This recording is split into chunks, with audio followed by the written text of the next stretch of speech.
Abbiamo Massimo Bracali, allenatore dell'HC Castiglione. Bella partita, Massimo. Sì, bella partita davvero. Questi ragazzi del Follonia ho visto un bel miglioramento, hanno dato tutto. Noi non abbiamo fatto la migliore prestazione nostra, però insomma ci siamo complicati la vita da soli sul 3-2. Si è perso palla a cazzo invece di tenere. Però le partite vanno così. Abbiamo visto anche le finali di Coppa Europa.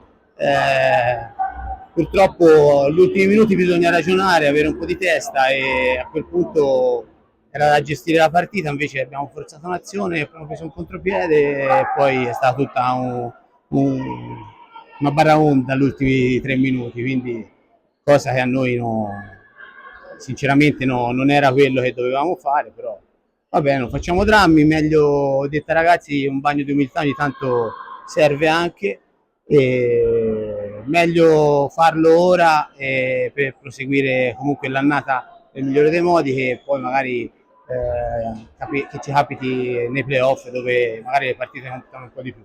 Ora abbiamo la prossima partita, cerchiamo di fare 3 punti in casa per blindare il primo posto e avere comunque riscontri diretti in casa, che sarebbe diciamo una cosa molto positiva. Comunque complimenti per la stagione perché siete primi in classifica, come hai detto, 12 vittorie su 15 partite giocate, insomma complimenti a te e ai tuoi ragazzi.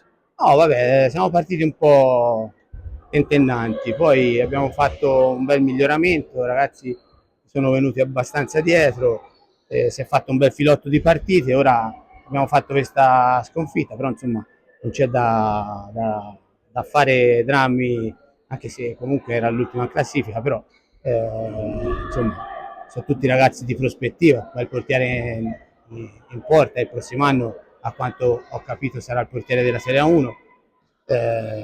Avevo detto ai miei ragazzi di stare attenti a questa partita perché poteva comunque avere dei trabocchetti e non ci siamo riusciti, però insomma andiamo avanti. Stagione ancora lunga, si è fatta una bella stagione su tutte le categorie, sono contento, però cerchiamo di arrivare in fondo nel migliore dei modi, se no è come andare a Roma senza vedere il Papa. Complimenti appunto per questo, per la vittoria della Coppa Italia di Serie B, comunque complimenti per questo, complimenti per tutto quanto e in bocca al lupo per il proseguo della stagione. Vai, grazie.